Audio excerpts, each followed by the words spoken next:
What if I से आप बिना कोई फिजिकल प्रॉपर्टी में इन्वेस्ट किए बगैर भी रियल एस्टेट सेक्टर में इन्वेस्ट कर सकते हैं। इंटरेस्टिंग राइट, बट कैसे इन्वेस्ट कर सकते हैं? The answer to it is REIT, REITs। REIT का कॉन्सेप्ट रिलेटिवली बहुत ज़्यादा पुराना भी नहीं है, बहुत ज़्यादा नया भी नहीं है, लेकिन बहुत सारे लोग इससे अनअवेयर हैं। रिसेंटली एक रिपोर्ट आई है जिसमें ये कहा गया है कि इंडिया में ऑफिस बिल्डिंग का जो स्पेस है वो आने वाले ईयर्स में बहुत ज़्यादा इंक्रीज होने वाला है, which gives the investors a chance और an opportunity to invest in the real estate sector. लेकिन रियल एस्टेट सेक्टर में इन्वेस्ट करने के लिए चाहिए बहुत ज़्यादा corpus amount, huge amount of investment it requires. लेकिन रीच एक ऐसा सोल्यूशन है जिससे आप बहुत ही मिनिमम इन्वेस्टमेंट कर सकते हैं, आपको बहुत ज़्यादा अमाउंट की ज़रूरत नहीं है। सो रीट का कॉन्सेप्ट क्या है, क्या होता है ये, क्या अलग अलग तरह के रीट्स हैं इंडिया में और कैसे आप इन्वेस्ट कर सकते हैं, कितना इस पर टैक्स लगता है, ये सारी चीज़ें हम लोग आज के सेशन में डिस्कस करेंगे। साथ ही हम लोग रीसेंट न्यूज़ डिस्कस करेंगे कि इंडिया में अगर ऑफिस स्पेस इंक्रीज हो रहा है तो उसके बारे में क्या न्यूज़ है। Apart from this will discuss कि रीट क्या होता है, बेसिक कॉन्सेप्ट मैं आपको बताऊंगी, इसमें कैसे इन्वेस्ट किया जा सकता है, किस किस टाइप के होते हैं, कैसे रेगुलेट होता है। उसके बाद बात करेंगे कि रीट्स जो हैं, REITs जो हैं, वो इनकम कैसे जनरेट करता है इन्वेस्टर्स के लिए। लेट्स से अगर आप कल को रीट में इन्वेस्ट करते हैं तो आप वहाँ से इनकम कैसे जनरेट कर सकते हैं, वो भी बिना किसी फिजिकल प्रॉपर्टी में इन्वेस्ट किए। उसके बाद हम लोग टैक्सेशन रूल्स देखेंगे कि किस हिसाब से टैक्स लगता है, और लास्ट में हम लोग इसके बेनिफिट्स और लिमिटेशंस दोनों डिस्कस करेंगे। तो चलिए आज के वीडियो को स्टार्ट करते हैं। Welcome to another class with me, I am Gurpreet Rana and you are watching ET now. सबसे पहले स्टार्ट करेंगे रिपोर्ट की समरी के साथ। रिसेंटली जो रिपोर्ट आई है, जो न्यूज़ आई है, उसमें ये चीज़ कही गई है कि हमारे पास 3 ऑफिस रीट्स हैं। पहले मैं आपको न्यूज़ डिस्कस कर देती हूँ आपके साथ, उसके बाद मैं आपको बताऊंगी कि रीट एक्चुअली होता क्या है। सो इंडिया में 3 मेन जो है ना ऑफिस रीट्स आ जाते हैं। एक तो एम्बेसी रीट है, Brookfield India real estate trust है, माइंडस्पेस बिजनेस पार्क्स रीट्स है।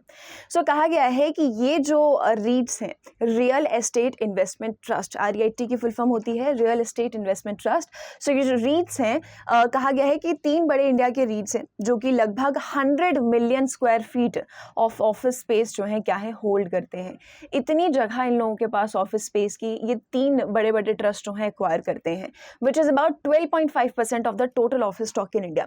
और अगर इसकी हम मार्केट कैप की बात करते हैं, अगर इन तीनों को कंबाइन कर दिया जाए, तीनों ट्रस्ट को, तो इनकी मार्केट कैप है $8 बिलियन, है ना। यानी कि एक काफी बड़ा जो है यहाँ पर हमें स्कोप इनमें देखने को मिलता है कि 100 million square feet of office space जो है इनके पास नजर आता है।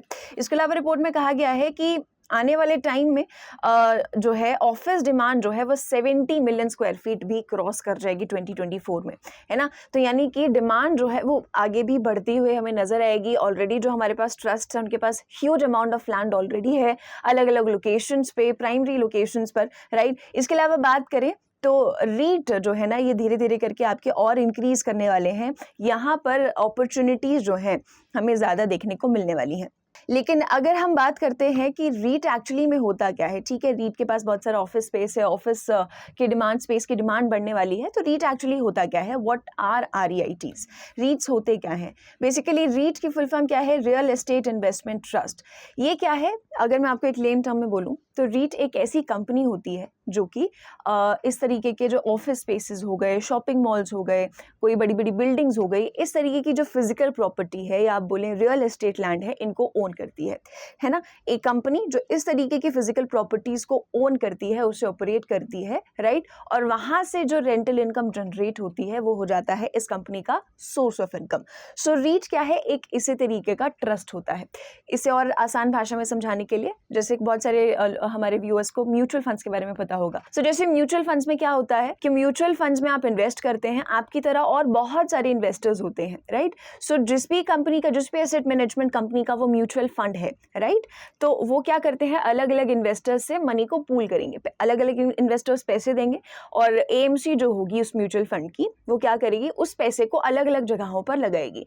उससे जो रिटर्न आएंगे थोड़ा बहुत जो है वो क्या है, उसमें से काफी हिस्सा जो है इन्वेस्टर्स को दे दिया जाएगा। लाइकवाइज रीट का क्या कॉन्सेप्ट है कि रीट वाली जो कंपनियां होती हैं, जिस तरीके के ट्रस्ट होते हैं, ये अलग अलग फिजिकल प्रॉपर्टी को ओन करते हैं और इसे ऑपरेट करते हैं, इसे मैनेज करते हैं, सारा काम इनका खुद का होता है। इन्वेस्टर्स क्या करते हैं, बस इनमें इन्वेस्ट करते हैं और यहाँ से जो भी रेंटल इनकम जनरेट होती है, जो भी प्रॉफिट होता है, वो इन्वेस्टर्स में डिस्ट्रीब्यूट किया जाता है। कितना परसेंट दिया जाता है वो भी हम लोग डिस्कस करेंगे। सो बेसिक कॉन्सेप्ट यही है कि एक ऐसी कंपनी जो अलग अलग जो है ना फिजिकल प्रॉपर्टी ओन करती है, राइट, उसे ऑपरेट करती है और वहीं से इनकम जनरेट करती है, राइट, बेसिकली रियल एस्टेट में इन्वेस्ट करने का काम करती है रीट। अब बात अगर की जाए कि किस किस तरह के रीट्स होते हैं, है ना, रियल एस्टेट इन्वेस्टमेंट ट्रस्ट किस किस तरह के होते हैं रीट्स की अगर बात करें तो सबसे पहले आ जाता है इक्विटी रीट। इक्विटी रीट का कॉन्सेप्ट बहुत सिंपल है। ये बेसिकली वो वाली कंपनीज होती हैं जो क्या है, जिनके पास फिजिकल प्रॉपर्टी होगी कोई भी, है ना, जैसे अभी हमने देखा कि कोई भी फिजिकल प्रॉपर्टी हो सकती है, कोई ऑफिस स्पेस हो गया, कोई शॉपिंग मॉल हो गया, कोई दूसरी बिल्डिंग हो गई, तो फिजिकल प्रॉपर्टी को ओन करेगी इस तरीके की जो इक्विटी REIT होगी, राइट। और यहाँ से जो है ना फिर जो भी रेंट आएगा ऑफिस स्पेस में, जो भी ऑफिस स्पेस बहुत बड़े बड़े होते हैं, बिल्डिंग्स बड़ी बड़ी होती हैं, लोग रहते हैं, तो वहाँ से जो रेंट जनरेट होता है वो क्या है, इनका सोर्स ऑफ इनकम बन जाता है और यही रेंट जो है फिर आगे क्या है, इन्वेस्टर्स को भी मिलता है ना। यहीं से कंपनी प्रॉफिट बुक कर रही है तो इन्वेस्टर्स को भी यहीं से प्रॉफिट मिलेगा। सो इक्विटी का कॉन्सेप्ट बहुत सिंपल है कि फिजिकल प्रॉपर्टी में कंपनी इन्वेस्ट करती है, वहां से जो रेंटल इनकम आती है वो इन्वेस्टर्स को दे दी जाती है। अब मॉर्गेज REIT क्या होता है, ये दूसरे तरह का REIT है। मॉर्गेज REIT में क्या है, लोन्स में इन्वेस्ट करती है कंपनी। अब भाई लोन्स में कैसे इन्वेस्ट करेगी, सो बेसिकली रियल एस्टेट की जो कंपनियां होती हैं उनको लोन देने का काम करेगा इस तरीके का ट्रस्ट, ठीक है। मान लो कोई रियल एस्टेट कंपनी है और ये मॉर्गेज REIT है, इसने क्या है, इस एसेट मैनेजमेंट कंपनी को क्या दे दिया है, लोन दे दिया है। अब ये जो लोन दिया जाएगा इस रियल एस्टेट कंपनी को, है ना, जब ये कंपनी लोन वापस इस मॉर्गेज REIT को भरेगी तो क्या देगी, यहाँ पर ये देगी इंटरेस्ट, राइट। सो यहाँ से जो इंटरेस्ट जनरेट होता है ये हो जाता है इनकम का सोर्स इन मॉर्गेज REITs के लिए, है ना। सो यहाँ पर हम ह्यूज अमाउंट ऑफ लोन्स की बात करें, अगर हम रियल एस्टेट में बात करते हैं तो बड़े बड़े लोन्स आते हैं एंड ऑफ कोर्स इसमें इंटरेस्ट भी जो है फिर ज्यादा हो जाता है। तो यहाँ से जो इंटरेस्ट जनरेट होता है वो बन जाता है ऐसे मॉर्गेज REITs के लिए सोर्स ऑफ इनकम, जो अल्टीमेटली क्या है, इन्वेस्टर्स को भी दिया जाता है। इसके बाद बात करते हैं तो आ जाता है hybrid REIT। What is hybrid REIT? Basically, it is a mix of equity and mortgage, है ना, equity plus mortgage का mix हो जाता है, यानी कि ऐसी कंपनी है, ऐसा ट्रस्ट जो कि फिजिकल प्रॉपर्टी भी ओन करती है, साथ में लोन्स में भी इन्वेस्ट करती है। तो लोन से जो इंटरेस्ट आएगा वो भी सोर्स ऑफ इनकम हो जाएगा और फिजिकल प्रॉपर्टी से जो रेंट आ जाएगा वो भी क्या है, सोर्स ऑफ इनकम हो जाएगा, है ना। सो हाइब्रिड दोनों मोड्स हो जाते हैं। उसके बाद आता है प्राइवेट REITs। प्राइवेट REITs क्या होते हैं, सो बेसिकली क्या है, जो भी REIT हैं अभी तक जो हमने देखा, इक्विटी, मॉर्गेज, ये सारे क्या है, स्टॉक मार्केट में लिस्टेड होते हैं, ठीक है। अभी हम डिस्कस करेंगे कि इसमें आप इन्वेस्ट कैसे कर सकते हैं। सो ये क्या है, स्टॉक मार्केट में लिस्टेड है। लेकिन अगर मैं प्राइवेट की बात करती हूँ तो ये जो है स्टॉक मार्केट में लिस्टेड नहीं होता है, not listed in stock market, और ना ही इसे सेबी रेगुलेट करता है। ये जो है ना आपके प्राइवेट REITs होते हैं और इनमें फिर इन्वेस्ट कौन करेगा भाई, पब्लिकली ट्रेड नहीं हो रहा है, सेबी से रेगुलेट नहीं कर रही है, तो फिर मतलब क्या है। तो यहाँ पर क्या होता है, इसमें ऐसे इन्वेस्टर्स जो है ना निवेश करते हैं, इन्वेस्ट करते हैं, जिनकी एक पर्टिकुलर नेट वर्थ होती है, नेट इनकम होती है, राइट।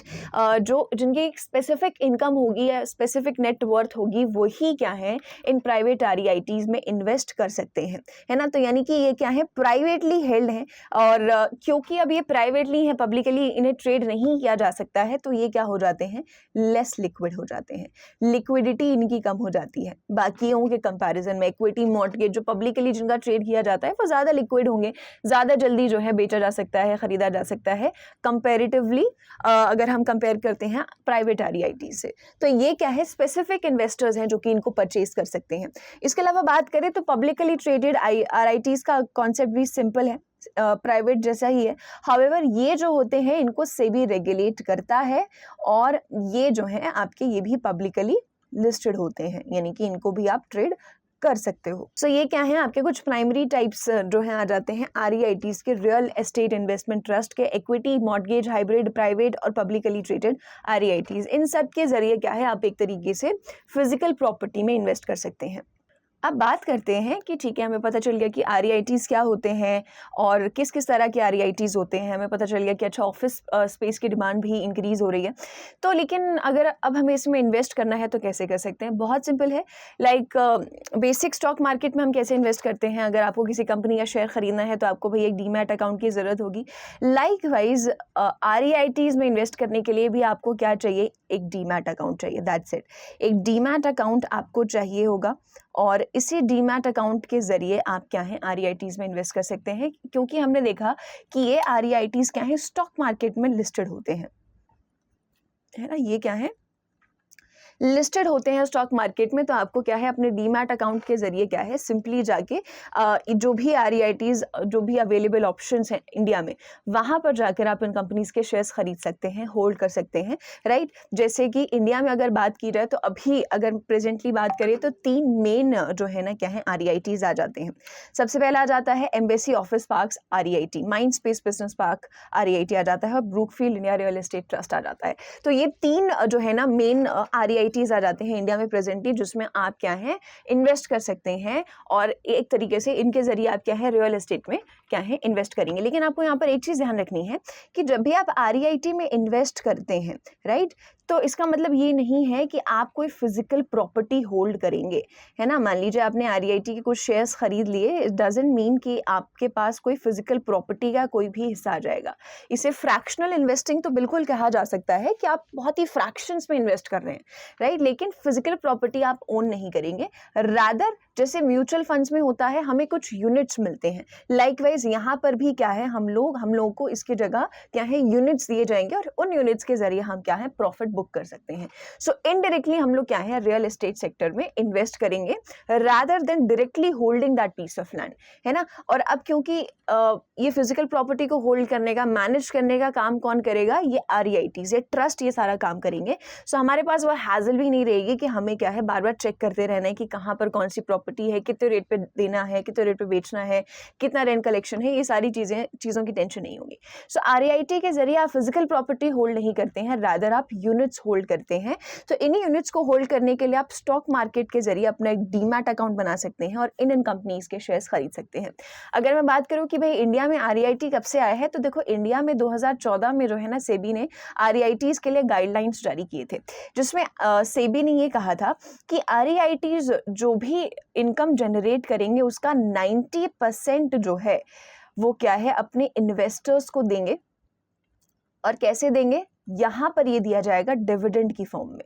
ये कैसे दिया जाएगा? डिविडेंड की फॉर्म में दिया जाएगा, है ना। डिविडेंड सबको पता है। सो यहाँ पर इन्वेस्टर्स क्या है डिविडेंड के फॉर्म में 90% अपना जो भी उनका इनकम जनरेट होगा उसका 90% जो है क्या है इन्वेस्टर्स को दे देंगे, राइट। सो ये इस तरीके की गाइडलाइंस जो है सेबी ने 2014 में जो है जारी की थी, जिसके बाद पहला आरईआईटी इंडिया में जो बना है वो है एम्बेसी ऑफिस पार्क्स आरईआईटी। अभी अगर बात की जाए तो इंडिया में बहुत ज़्यादा डाइवर्सिफाइड ऑप्शंस नहीं है, लेकिन ऑन दी अदर हैंड अगर फिजिकल प्रॉपर्टी में रियल स्टेट में आप इन्वेस्ट करना चाहते हैं तो यहाँ पर आरईआईटीज जो है एक अच्छा ऑप्शन देखने को मिलता है। अब आगे अगर हम बात करते हैं कि ठीक है आपने स्टॉक मार्केट के जरिए, आपने डीमैट अकाउंट के जरिए क्या है इसमें इन्वेस्ट किया, आपने कुछ शेयर्स खरीदे कंपनी के, कुछ यूनिट्स आप अब होल्ड करते हैं। तो अब इस पर अगर हम टैक्सेशन की बात करते हैं तो टैक्सेशन रूल्स क्या हो जाते हैं? जैसे नॉर्मल कोई भी कंपनी का आप शेयर खरीदते हैं वैसे ही यहाँ पर भी टैक्सेशन रूल्स हमें नजर आते हैं। सबसे पहले तो डिविडेंड, अभी हमने जैसे पीछे देखा कि 90% इनकम जो जनरेट होगी रीट्स के द्वारा वो क्या है डिविडेंड के फॉर्म में इन्वेस्टर्स को दी जाएगी। तो एक डिविडेंड जो है सोर्स ऑफ इनकम हो जाता है इन्वेस्टर्स के लिए। मान लीजिए कल को अगर आप निवेश करते हैं तो आपके लिए 2 सोर्स ऑफ इनकम हो जाएंगे, एक तो जो कंपनी आपको जो रीट जो है जो डिविडेंड देगा और दूसरा जो आपको कैपिटल गेन्स होंगे। सबसे पहले बात करते हैं तो डिविडेंड्स पे टैक्सेशन कैसे लगेगा। सो जो भी डिविडेंड पे आउट आपको रिसीव होगा आरईआईटी के थ्रू वो क्या है आपकी एनुअल इनकम में जुड़ जाएगा, है ना। और आपका क्या है जैसे ही आपकी टोटल इनकम, क्योंकि अब आपका डिविडेंड जो है टोटल इनकम में ऐड हो रहा है तो आपकी टोटल इनकम इंक्रीज हो जाएगी, यानी कि आपका टैक्स स्लैब भी बढ़ सकता है। तो जो भी टैक्स स्लैब के हिसाब से सैलरी आपकी जो भी बनती है ना, उस पर जितना भी टैक्स है 5% है, 10% है, 15% है, तो वो टैक्स आपको भरना होगा। सो यहाँ पर डिविडेंड जो होता है, जो इसमें दिया जाता है, वो टैक्सेबल होता है और आपकी नेट इनकम में जो है जुड़ता है, ये आपको ध्यान रखना है। इसके अलावा बात करें तो कैपिटल गेन्स, आप स्टॉक्स खरीद रहे हैं किसी कंपनी पे, उस पर आपको अगर प्रॉफिट होता है, उस पर अगर आप कोई भी कैपिटल गेन करते हैं तो उस पर दो तरह का टैक्स लगता है, शॉर्ट टर्म कैपिटल गेन और long term capital gain. Short term capital gain की अगर बात करें तो ये तब लगेगा जब आप 1 साल से पहले आपने शेयर्स खरीदे, आपने प्रॉफिट बुक किया और आपने अपने शेयर्स बेच दिए, है ना। तो 1 साल से पहले अगर आपने ऐसा किया तो क्या है, आपको 15% जो है यहाँ पर टैक्स देना पड़ेगा, 15% टैक्स जो है यहाँ पर एप्लीकेबल रहेगा।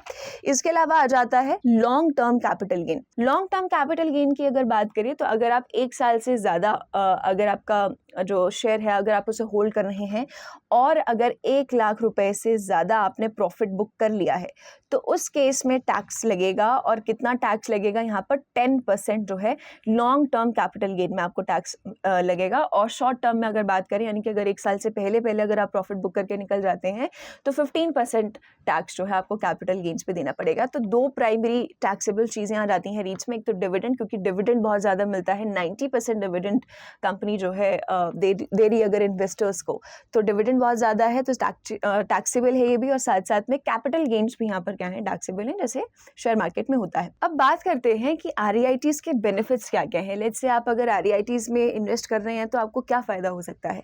सबसे पहले तो डाइवर्सिफिकेशन आपको मिल जाता है, सबसे बेसिक, है ना। आप ये बेसिक रूल है इन्वेस्टिंग का कि अगर आप इन्वेस्ट कर रहे हैं तो आपको किसी एक ही चीज़ में या आपको किसी एक ही एसेट में इन्वेस्ट नहीं करना है, आपको अपने पोर्टफोलियो को डाइवर्सिफाइड रखना है। सो आपको क्या है, अगर आप गोल्ड में इन्वेस्ट कर रहे हैं, आप फॉरेक्स में इन्वेस्ट कर रहे हैं, आप शेयर मार्केट में इन्वेस्ट कर रहे हैं, है ना, तो इसके अलावा आपको एक और ऑप्शन मिल जाता है REIT, जिसके ज़रिए आप अपने पोर्टफोलियो को और डाइवर्सिफाई करते हैं। तो एक फ़ायदा आपको यहाँ पर मिल जाता है, डाइवर्सिफाइड रहता है आपका पोर्टफोलियो।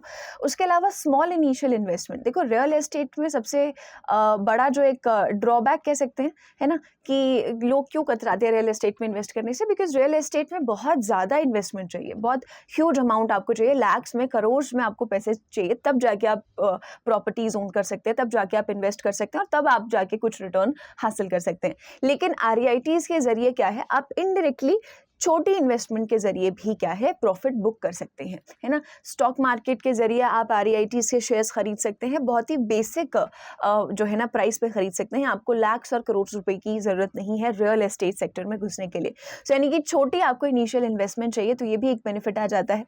इसके अलावा बात करें तो प्रोफेशनल मैनेजमेंट यहाँ पर देखने को मिलती है। अगर आप कंपेयर करें तो अगर मान लो आपके पास, चलिए ठीक है, पैसे भी आ जाते हैं, लेट्स से लाख्स और करोड़ रुपीज़ अगर आपके पास आ जाते हैं, है ना, तो अब आपको चेक करना होगा कि कौन सी प्राइमरी लोकेशन है, कौन सी लोकेशन है जहाँ पर प्रॉपर्टी के दाम ज़्यादा हैं, कौन सी प्रॉपर्टी है जिसमें आगे स्कोप बहुत ज़्यादा है। आपको अपनी रिसर्च खुद बैठ के करनी पड़ेगी, उसे कैसे बेचना है, चाहे ब्रोकर्स को कांटेक्ट करना है, ये सारा हैसल आपको खुद देखना पड़ेगा। यहाँ पर अगर बात की जाए तो ये सारी चीज़ें प्रोफेशनल्स ऑलरेडी मैनेज करते हैं। जैसे म्यूचुअल फंड्स में होता है, आप इन्वेस्ट करते हैं और जो भी होल्डिंग्स होते हैं उन्हें प्रोफेशनल मैनेजर्स जो हैं उन्हें क्या है, उनकी देखरेख करते हैं, उन्हें मैनेज करते हैं। लाइकवाइज रीट में भी क्या है, प्रोफेशनल मैनेजमेंट होती है। जो इस तरीके के ट्रस्ट होते हैं उनमें मैनेजर्स जो होते हैं वो इसे खुद देखते हैं, सारी चीज़ें मैनेज करते हैं। तो यहाँ पर क्या है, प्रोफेशनल मैनेजमेंट मिल जाता है बिना किसी हासिल के। हमें बहुत ज़्यादा रिसर्च करने को नहीं जो है ना, हमें बहुत ज़्यादा रिसर्च नहीं करनी पड़ती। इसके अलावा बात करें तो रेगुलर इनकम जनरेशन, है ना, आप स्टॉक में इन्वेस्ट कर रहे हैं, आपको डिविडेंड मिल रहा है, तो आपकी क्या है, रेगुलर इनकम में ऐड हो रहा है। आपको कैपिटल गेन हो रहा है तो इनकम एक तरीके से आपका जनरेट हो रहा है और डिविडेंड यहाँ पर बड़ा सोर्स आ जाता है। उसके बाद बात करें तो आपको कैपिटल गेन्स तो यहाँ पर मिलते ही हैं, है ना। तो डिविडेंड के जरिए आपकी इनकम जो है वो नेट इनकम भी बढ़ रही है। साथ साथ में आपको शेयर मार्केट के जरिए आपने REIT में जो इन्वेस्ट किया है वहां से आपको कैपिटल गेन्स भी मिल रहे हैं। तो ये कुछ बेनिफिट्स हमें REITs के जो है वो देखने को मिल जाते हैं। इसके अलावा अगर हम बात करते हैं तो REITs के यहाँ पर लिमिटेशंस क्या क्या हो जाते हैं। लिमिटेशंस में अगर हम बात करते हैं तो सबसे पहली लिमिटेशन जो आ जाती है REITs में वो है लिमिटेड ऑप्शंस। अभी थोड़ी देर पहले हमने देखा कि हमारे पास जो है करेंटली इंडिया में 3 ही प्राइमरी ऑप्शंस हैं अगर हमें REIT की तरफ जाना है। अगर मैं कल को REIT में इन्वेस्ट करना चाहूँ तो मुझे 3 ही प्राइमरी ऑप्शंस नजर आते हैं इंडिया में, यानी कि मेरे पास ऑप्शंस बहुत कम है ना। तो जो कम ऑप्शंस हैं मुझे उसी में से कुछ चूज करना पड़ेगा। है ना। तो बहुत ये काफ़ी बड़ा लिमिटेशन आ जाता है आरआईटी के सेक्टर में कि लिमिटेड ऑप्शन हमें देखने को मिलते हैं। इसके अलावा क्योंकि ऑप्शंस लिमिटेड हैं तो लिक्विडिटी भी क्या है, कम है। अब एक तो सबसे दूसरा फैक्टर ये भी आ जाता है कि आरआईटी के बारे में बहुत ज़्यादा अवेयरनेस लोगों में है नहीं। बहुत ज़्यादा लोगों को नहीं पता है कि आरआईटी क्या होता है, या अच्छा आरआईटी के ज़रिए भी रियल एस्टेट में इन्वेस्ट किया जा सकता है। तो इससे क्या है, यहाँ पर इस सेक्टर में जो है हमें लोग कम देखने को मिलते हैं। तो अगर मान लो इसके शेयर खरीदते भी हो और मान लो कल को अगर आपको इसे तुरंत बेचना है, तो हो सकता है आपको कुछ प्रॉब्लम है, क्योंकि इसके क्या है, बायर्स एट द मोमेंट कम है, क्योंकि एक तो ऑप्शंस भी कम है, राइट, और लोगों में अवेयरनेस भी कम है। तो अगर आपको इसे कल को बेचना हो हाथों हाथ, मान लो आप सोचो कि मैं आज ही इसे बेच दूं या मैं इसे कल ही बेच दूं, तो इसमें आपको प्रॉब्लम आ सकती है, बिकॉज बायर्स अभी एट द मोमेंट बहुत ज़्यादा नहीं है। तो इसकी लिक्विडिटी क्या है, कम हो जाती है, लो लिक्विडिटी इसकी देखने को मिलती है। तीसरा आ जाता है टैक्सेबल डिविडेंड। यहाँ पर बात की जाए तो हमने पढ़ा कि सेबी की जो गाइडलाइंस है वो ये कहती है कि 90% जो इनकम जनरेट करेगी आरईआईटी, जो टोटल इनकम जनरेट करेगी, उसका जो 90% है वो अपने इन्वेस्टर्स को क्या है, डिविडेंड के फॉर्म में दे देगी। तो यानी कि ये हमने पढ़ा कि ये जो डिविडेंड है ये क्या है, ये टैक्सेबल है, इस पर टैक्स लगेगा। तो ये क्या है, एट द एंड आपकी ही जेब पे और बर्डन डालेगा, क्योंकि डिविडेंड अगर आपको मिल रहा है तो आपको उसका टैक्स भी भरना पड़ेगा। हालांकि डिविडेंड कितना मिल रहा है ये भी ऑफ कोर्स मैटर करेगा, लेकिन एट द एंड ये डिविडेंड आपका टैक्सेबल है, ये आपकी इनकम से कटेगा। सो ये भी एक लिमिटेशन हमें इस सेक्टर में देखने को मिलता है। सो ये बेसिक कॉन्सेप्ट था कि आरईआईटीज़ क्या होते हैं, किस तरह के आरईआईटीज़ होते हैं, इसके क्या लिमिटेशंस हो सकते हैं, क्या बेनिफिट्स हैं इसके, और आने वाले टाइम में जो हमने रिसेंट न्यूज़ देखी कि आने वाले टाइम में जो ऑफिस स्पेस सेक्टर है इंडिया का, आने वाले 5-6 सालों में इंक्रीज करेगा और ज़्यादा बूम करेगा। हमारे पास करेंटली क्या ऑप्शंस हैं। सो आज के सेशन में इतना ही था। जाने से पहले आप हमें कमेंट सेक्शन में ये बता सकते हैं कि क्या आप भी आरईआईटीज़ में इन्वेस्ट करते हैं, नहीं करते हैं, आने वाले पॉसिबल टाइम में आप करना चाहेंगे कि नहीं करना चाहेंगे। कमेंट सेक्शन में अपने सजेशंस और अपने रिव्यूज जरूर शेयर करें।